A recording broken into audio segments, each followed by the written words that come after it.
Hello students, मैं अंकुर बबेले आप सभी का स्वागत करता हूं मैग्नेट ब्रेन्स हिंदी पर।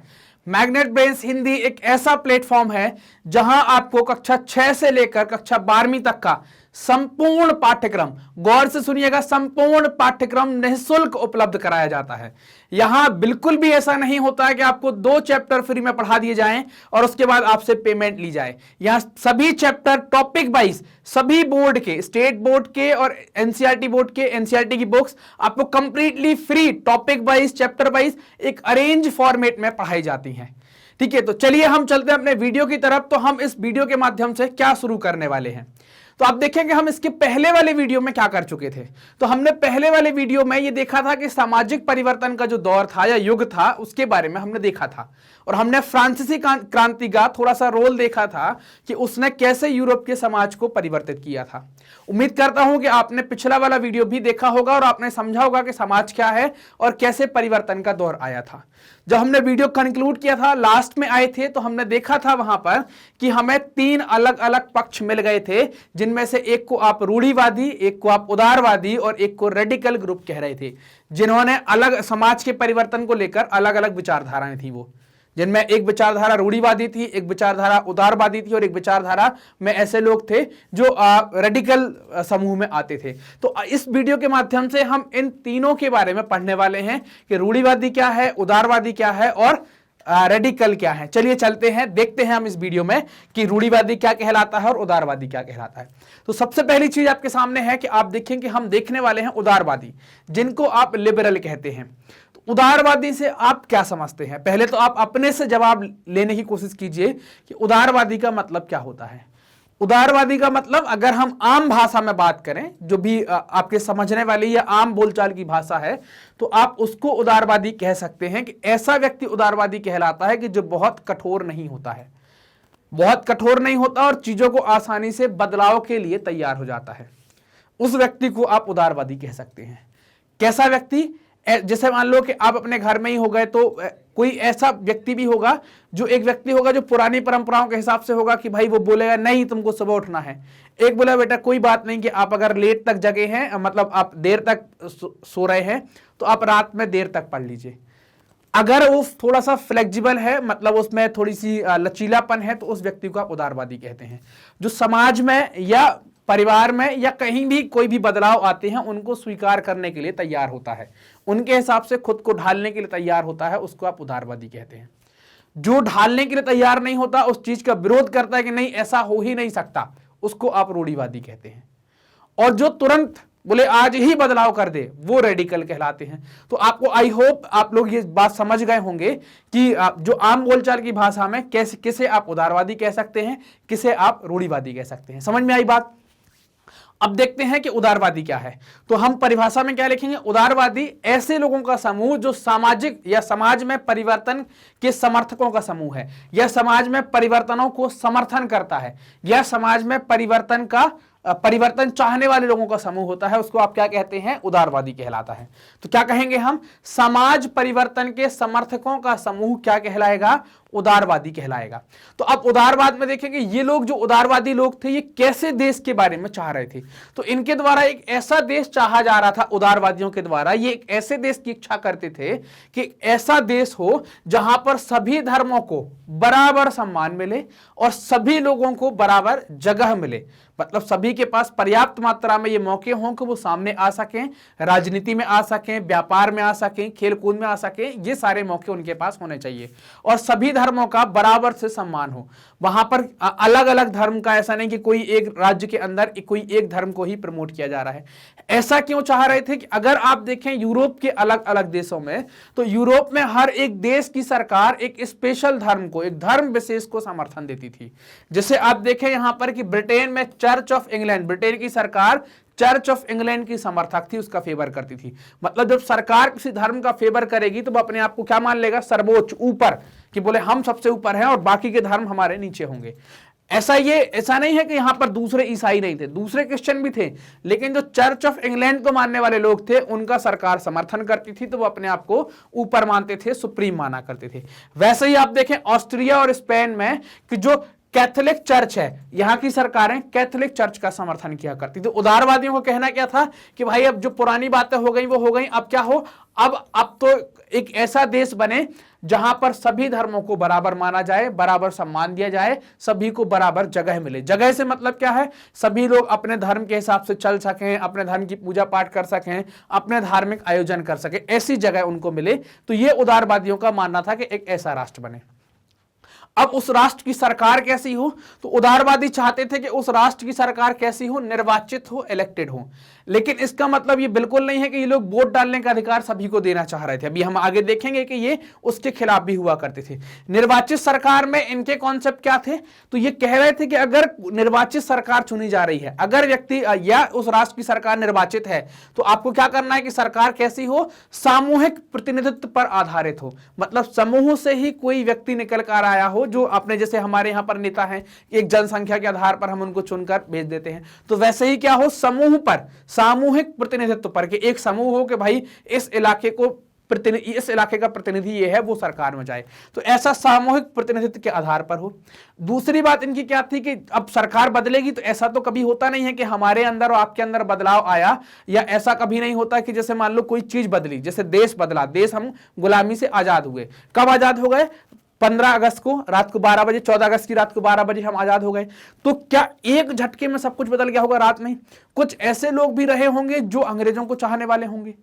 तो अब क्या होगा कि अब ऐसे लोग अगर शासन में रहेंगे तो वो क्या करेंगे, परेशानी पैदा करेंगे। तो ऐसा ही इनका कहना था कि जब सरकार बना ली गई है, सरकार का निर्वाचन या सरकार चुन ली गई है, तो ये सरकार किससे हो, जो पुराने शासक मतलब राजा वगैरह जो थे, जमींदार वगैरह जो थे, इनसे, और पुराने जो अफसर खराब लोग थे, ऐसे अफसरों से मुक्त हो, उनका प्रेशर ना चले, उनका कोई उसमें हस्तक्षेप ना हो, इंटरफेरेंस ना हो, ऐसे लोगों से ये मुक्त हो। दूसरा इनका कहना था कि अगर ये सरकार बना ली गई है तो सरकार कैसे चले, जो हमारी न्यायपालिका है उसके द्वारा बनाए गए कानूनों के हिसाब से ये अपना शासन कार्य चलाए। जो कानून बनता है, कानून सही है या गलत है, ये आपकी न्यायपालिका बताती है। तो इनका कहना था कि न्यायपालिका के द्वारा जो कानून बताए गए हैं या बनाए गए हैं, उनके हिसाब से ही ये शासन का कार्य करे, यहां पर शासन कार्य चलाए। क्लियर ये बात? ये लोग कभी भी नहीं चाहते थे कि वंश आधारित जो शासक हैं वो रहें और वो मनमाने तरीके से, अनियंत्रित तरीके से सत्ता को चलाए। ये चाहते थे कि जो पुराने लोग हैं, जो वंशानुगत तरीके से आते हैं, उनको क्या किया जाए, इस पावर से निकाल के बाहर कर दिया जाए। वो दूर से ही देखें, सत्ता में ना आए, नहीं तो फिर से वो गड़बड़ी पैदा करेंगे, ये इनका कहना था। इसी दौरान इन जो उदारवादियों में है, इनमें वोट वाली बात भी आई। तो वोट जिसको आप मताधिकार भी कहते हैं, भारत में हर उस व्यक्ति को वोट देने का अधिकार है जो 18 साल से ज्यादा का हो चुका है और जिसका नाम वोटर लिस्ट में अंकित है। तो ऐसे ही मताधिकार, उसको हम कहते हैं वयस्क मताधिकार। 18 प्लस होते हैं तो हमको वयस्क कहते हैं, अडल्ट कहलाने लगते हैं। तो ऐसे वयस्क मताधिकार के आधार पर होता है। लेकिन ये लोग क्या थे कि ये सभी को वोट देने के लिए तैयार नहीं थे, कि हमारे भारत में ना हम जाति देखते हैं ना धर्म देखते, सभी को वोट देने का अधिकार मिलता है। लेकिन ये लोग क्या कह रहे थे कि भाई वोट देने का अधिकार केवल किनको मिले, जिनके पास संपत्ति है। जिसके पास संपत्ति नहीं है, संपत्तिधारी नहीं है, उसको वोट देने का अधिकार ना मिले, सभी को वोट देने का अधिकार ना मिले। कुछ लोगों के पास संपत्ति, कुछ ऐसे भी होंगे ना जो गरीब हैं, जिनके पास संपत्ति नहीं है, तो उनको वोट देने का अधिकार ना मिले।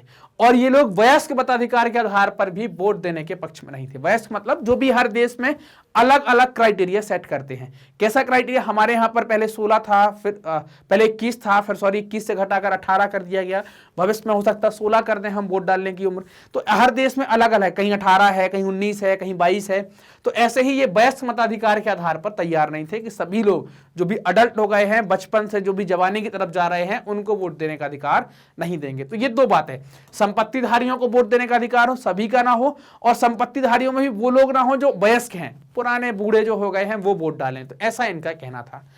एक और बात कि ये जो समाज है, या सॉरी जो उदारवादी लोग हैं, ये लोग लोकतंत्रवादी नहीं थे। मतलब ये डेमोक्रेटिक सिस्टम या लोकतांत्रिक सिस्टम नहीं चाहते थे, है ना। तो ये बात क्लियर। तो ये सब पूछ सकते हैं निम्नलिखित में से कौन लोकतंत्रवादी समूह नहीं चाहते थे, तो ये नहीं चाहते थे।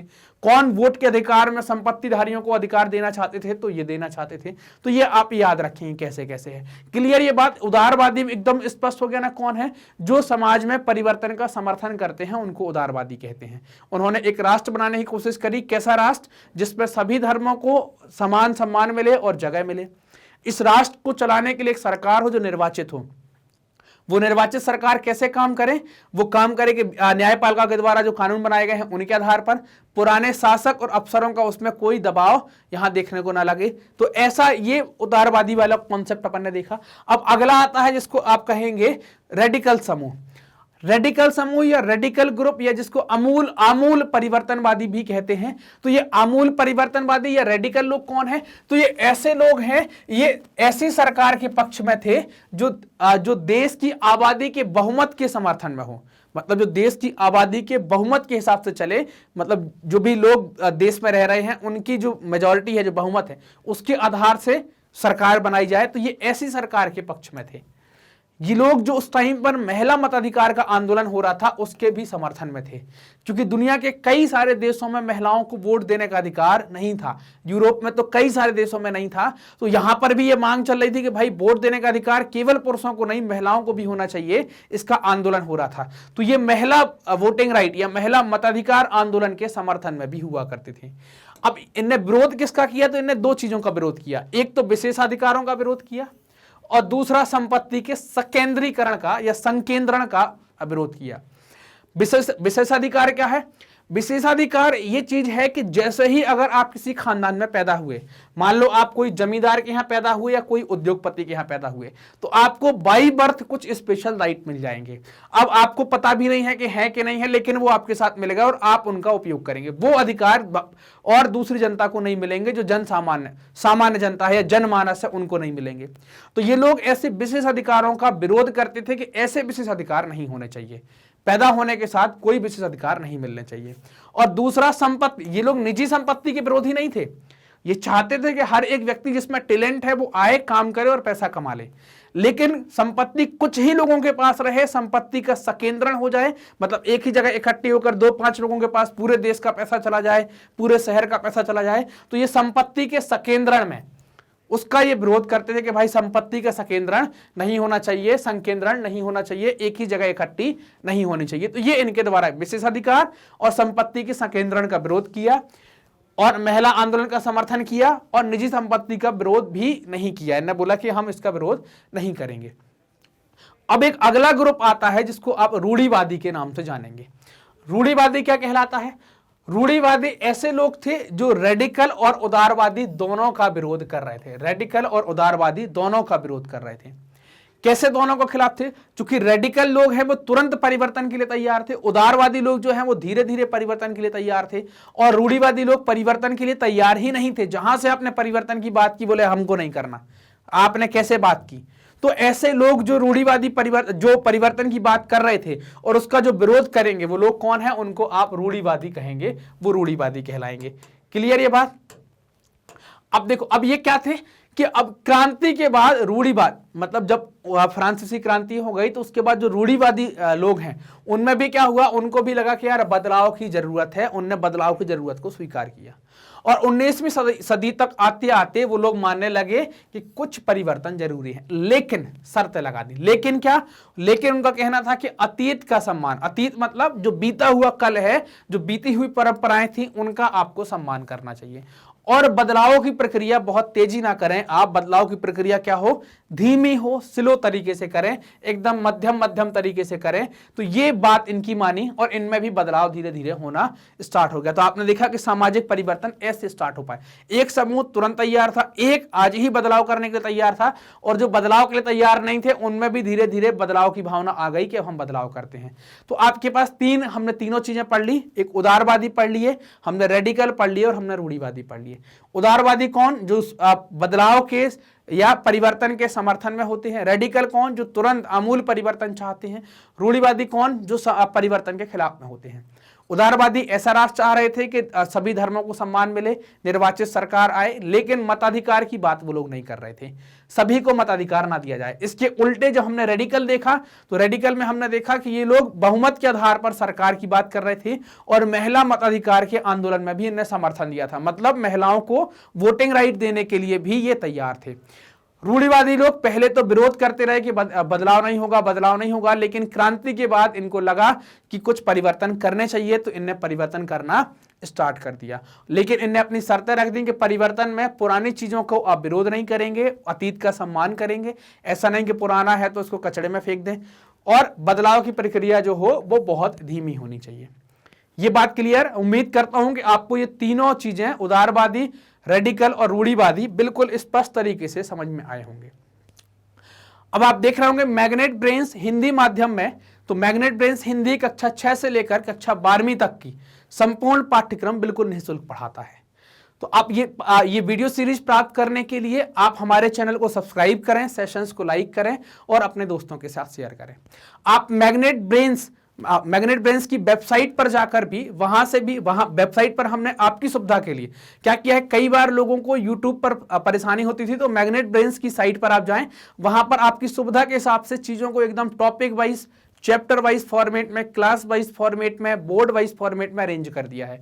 तो आप मैग्नेट ब्रेन की साइट पर जाकर हिंदी मीडियम को सिलेक्ट करें और वहां पर आप जो भी कोर्स एक्सेस करना चाहते हैं उसको बहुत आसानी से एकदम सीक्वेंस में एक अरेंज फॉर्मेट में प्राप्त कर सकते हैं। और आप यहां पर जो सेशंस देख रहे हैं इनमें कमेंट कर भी आप जरूर बताएं। Thank you.